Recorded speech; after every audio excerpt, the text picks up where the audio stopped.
Hi, welcome to my happy place.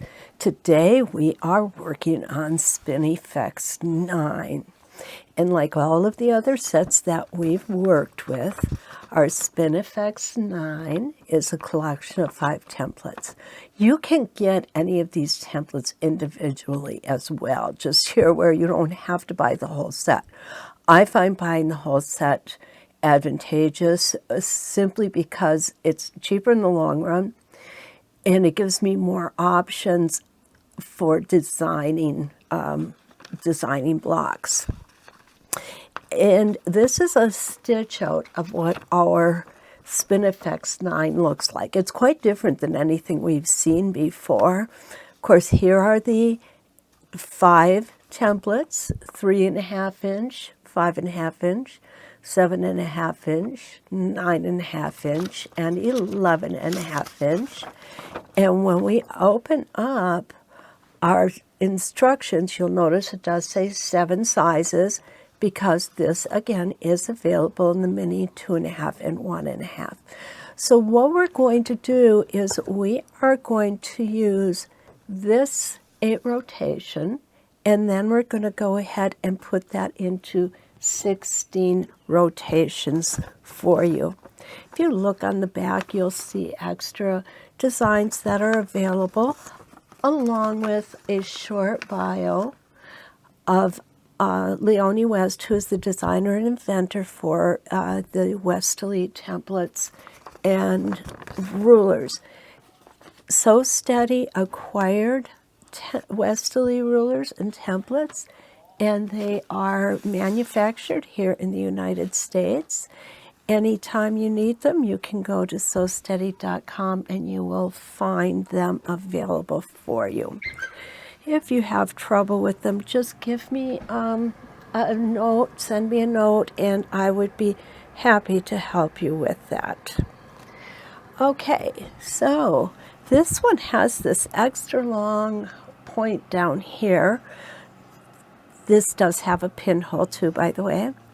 And we are using the 7.5 inch. That's what I've been using for this whole project, on an 11-inch block. And I need to check my thread tension and my foot height. I find this to be beneficial and do it often, normally with every block. Occasionally I do forget, but overall I remember to do it each time. Okay, there we go. So what we're looking for when we're checking our tension and our movement, what we are looking for is to make sure that the front of the block has no bobbin thread coming through it. Whoops, I thought I snipped that off. And that the back has no top thread coming through it. So if we look here, you'll see I don't have any bobbin thread. And if we look here, I don't have any top thread. So my tension is well adjusted. And I can tell I can move my block quite easily. However, it's not going to hurt it to come up maybe a half a thread. There we go. If your foot sits too high, what will happen is you won't be able to form a stitch properly, and you'll end up with a lot of skipped stitches. So if you're skipping stitches, definitely make sure to look at the foot height first. And if you have a hard time moving your block, chances are your foot is too low. So you will definitely want to raise and adjust that foot. So I'm going to just, speaking of adjusting, there we go. I'm just going to adjust that a little bit here, so you've got a good view of what we're doing. Just a little bit more. There we go. So what I'm doing is I'm lining up the vertical lines here on my reference points, of which I have 16. when I'm doing a template like this and I'm doing the whole motif with the same template, I don't tend to number my reference lines. If, however, I'm going to be changing templates to create a design, I find it very helpful to go ahead and number those reference lines, 1 to 8, 1 to 16. Now here's where we want to go nice and slow. There we go, because we don't want to fall off that cliff. Okay, let me show you what I'm talking about. This, when you're changing direction from this way to this way, it would be real easy to have that foot scoot out on you. So I find in these areas, slowing down, taking your time is always going to work better for you. Now, when we're talking stitch length, even though this design is mostly a very, very gentle curve or almost straight, there are some really curvy curves in it. And so these make us want to keep our stitch length just a little shorter than normal. And if I'm doing a shorter than normal stitch length to get around curves, I try to make sure that the entire motif that I am stitching has the same stitch length.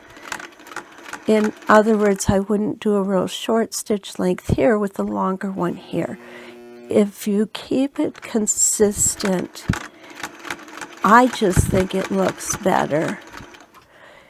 And I think it's also more difficult to find any mistakes. Excuse me. I have a bit of a summertime cold going on. Okay, so here is our third rotation.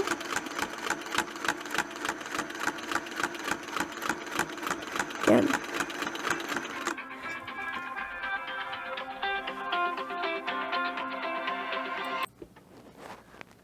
Okay, we're back. Apologize for that. Here I am. I'm on the last of 4 rotations.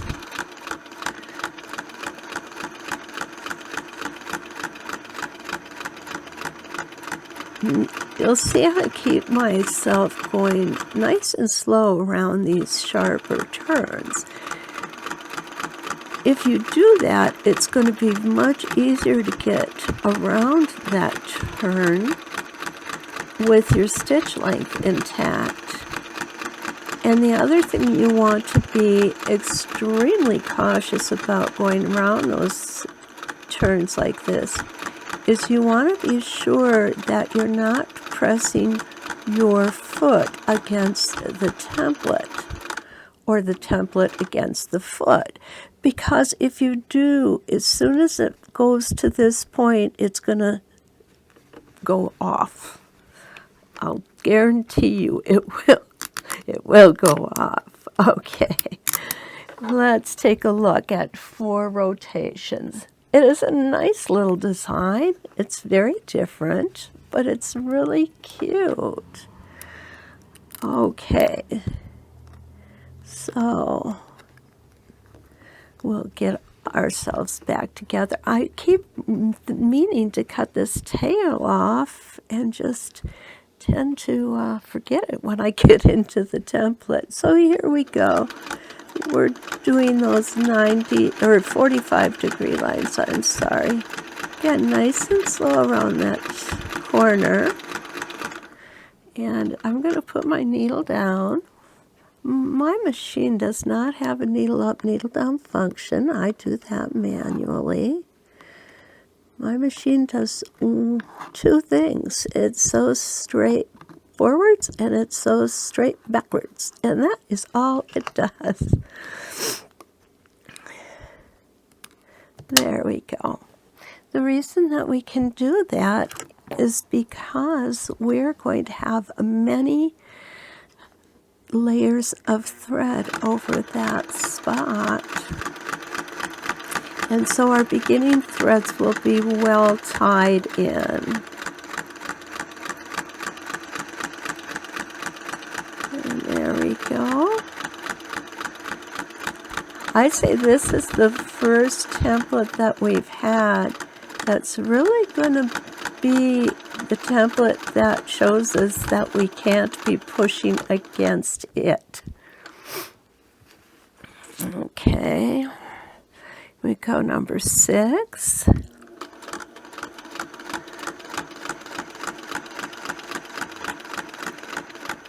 When I was just learning, what I used to do is kind of move the template around those points where I was going to fall off. And I'll show you what I mean here in a minute. Now I do want to mention, we want to take that one stitch at the top point because that is a point, a sharp turn. So here we go.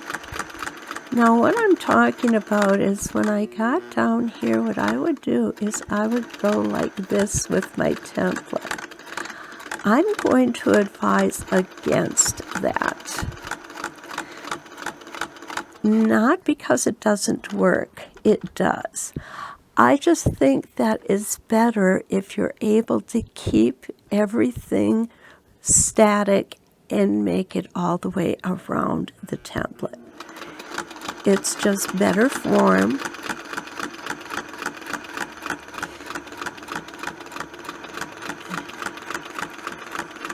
There we go.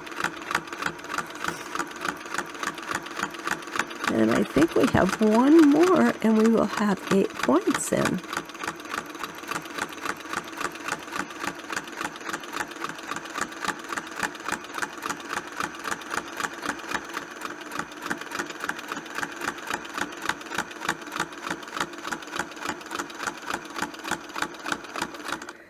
There we go.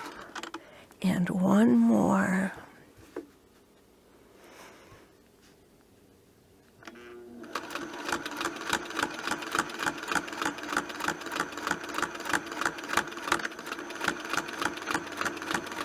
There. Nice and slow around that point. I can speed up a little bit here if I want to. Once you have control over your hands and your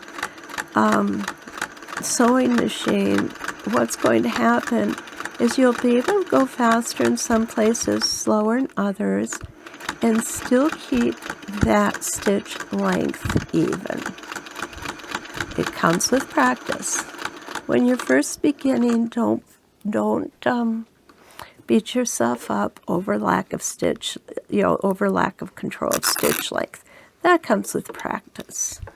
So here we go. Isn't that pretty? It is so cool. So now we've got our 16 points to do. We've got 8 in. We're halfway home. So what I'm going to do is I'm going to go ahead and put you on pause while I get the other 8 in. I should have put my template on first, right? And then we'll come back and see the finished product. There we go, all ready. Okay, here we go. We're down to our last rotation of 16 with Spin Effects Template 9, doing the 7.5 inch on an 11-inch block. Again, we haven't seen a template shape quite like this one before, so it's a new shape for us. And it's nice to see the secondary designs and how they're coming out. Sometimes I think that's more fun than seeing the regular design itself. I love those secondary designs. Okay, so there we go. I will bury these threads later, but I want you to see the finished block. And there we go. Remember, I'm going to be taking these blocks and I'm going to be using our Inktense pencils and I'm going to be coloring them. And then we're going to put them together into a quilt. We're also going to use each of the spin effects in a different way, and I hope you'll stick with us for that process too. So I hope you have enjoyed it as much as I've enjoyed bringing it to you.